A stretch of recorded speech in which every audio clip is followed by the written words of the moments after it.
የቀድሞ ፍቅረኛ ያንተን ትኩረት ለመሳብ ስትሞክር የምታሳየው ወሳኝ ባህሪያትን እንነጋገር። የመጀመሪያው ነገር በስህተት የተፈጠሩ የሚመስሉ ድርጊቶችን መከወን ነው። ያ ማለት ከረጅም ጊዜ በኋላ ትደውልልሃለች ወይም ሚስኮል ታደርጋለች፣ አሊያም ደግሞ መልእክት ትልክልሃለች። ያን አንተ ምን ተፈጠረ ብለህ ስትደውልላት ወይም ደግሞ መልእክቷን ስትመልስላት ይህን ነገር በስህተት ነው ያደረኩት፣ ከጊዜ ውስጥ ሳወጣ ነው በስህተት የደወልኩት፣ ወይም ደግሞ ለሌላ ሰው ልካለው ብዬ ያሰብኩትን መልእክት እኔ ላኩልህ፣ የመሳሰሉ ነገሮችን አሳማኝ ያልሆኑ ነገር ግን ሊያሳምኑ የሚችሉ ምክንያቶችን ታቀርብላለች። እውነታው ግን ክብሯ ሳይነካ ወይም ደግሞ ኢጎዋን እንደጠበቀች ወደ አንተ ህይወት መምጣት ነው። ያ ማለት ዛሬም በአንተ ላይ ፍላጎት ስላላት ነው። ሁለተኛው የአንተ ምክር ወይም ደግሞ አስተያየት ለህይወቷ አስፈላጊ እንደሆነ የምትነግረህ ከሆነ ነው። እመነኝ፣ ያቺ ልጅ ምናልባት ከአንተ በጣም የተሻለች ልትሆን ትችላለች፣ በህይወት ልምድ ሊሆን ይችላል ወይም ደግሞ አካዳሚክም። ነገር ግን የአንተን ሀሳብ አዘውትራ የምትጠይቀህ ከሆነ ማለት ያን ያህል በህይወቱ አስፈላጊ ሳትሆን ወይም ደግሞ ከአንተ የተሻለ ሰዎችን የማግኘት አማራጭ እንዳላት እያወቀች ነገር ግን አንተ ዛሬም ምክርህን የምትጠይቅ ከሆነ ወይም ደግሞ በሆነ ጉዳይ ላይ ሀሳቧን እንድታካፍላት የምትፈልግ ከሆነ በአንተ ላይ ፍላጎት ስላላት ብቻ ነው። እውነቱ አንተ በህይወቷ ውስጥ ያለው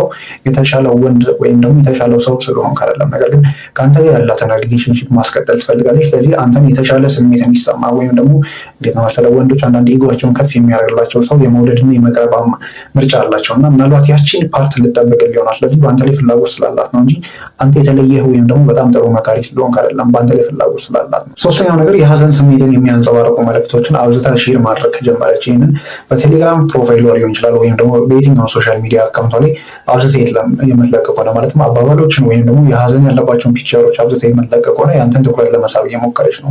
ምን ሆነሻል ወይም ደግሞ በህይወትሽ ምን የተፈጠረ ነገር አለ ብለህ ኢኒሼት እንድታደርጋት ብቻ ነው የምትፈልገው። ያቺ ልጅ በአንተ ላይ ፍላጎት ባይኖራት እመነኝ እነዚህን ነገሮች የምታደርግበት አንዳችን ምክንያት የላትም። አራተኛው ነገር በአንተ ትዝታዎች መድመቅ ከጀመረች ነው። ያ ማለት በፍቅር ባላችሁበት ወይም ደግሞ በአብሮነታችሁ ላይ የተለዋወጣችሁት በርካታ ስጦታ ሊሆን ይችላል። እነዛን ስጦታዎች እንደ አዲስ ማውጣት ከጀመረች ማለትም እነዛን ልብሶች ለምሳሌ ከገዛላት ያን ልብስ ለብሳ ፎቶ ትለቃለች ወይም ደግሞ የተለያዩ ኦኬዥኖች ላይ እነዛን ነገሮች ለብሳ የምትገኝ ከሆነ በአንተ ላይ ያላትን ፍላጎት እያሳየች ነው። ምክንያቱም ዛሬም ቢሆን ለአንተ ለሰጣትም ስጦታ እንዲሁም ደግሞ ለአንተ ዋጋ እንዳላት ወይም ደግሞ ቫልዩ እንደምታደርጋቸው በተዘዋዋሪ መንገድ እየነገረች ነው። ሰው ፍላጎት ካለ እንግዲህ አፕላይ ማድረግ ነው እንደ አዲስ። በመጨረሻ የምናየው ወሳኝ ነገር አንተ በህይወት ዋጋ የምትሰጣቸው ልዩ ቀናትን እንደ እድል መጠቀም ከጀመረች ነው። ይሄ በቀላሉ የልደት ቀን ሊሆን ይችላል። ከማንም ቀድማና ተሽቀዳድማ እንኳን አደረሰ ወይም ደግሞ እንኳን ተወለድክ የምትል ከሆነ ወይም ደግሞ ሌሎች የምታስታውሳቸውን ቀናት እሷ ይኖራሉ ብዬ አስባለሁ። እነዛ ቀናቶች ላይ ማንም ሳይቀድማት አለውልህ የምትል ከሆነ ደውላ ሊሆን ይችላል ወይም ደግሞ ቴክስት አድርጋ ሊሆን ይችላል። ነገር ግን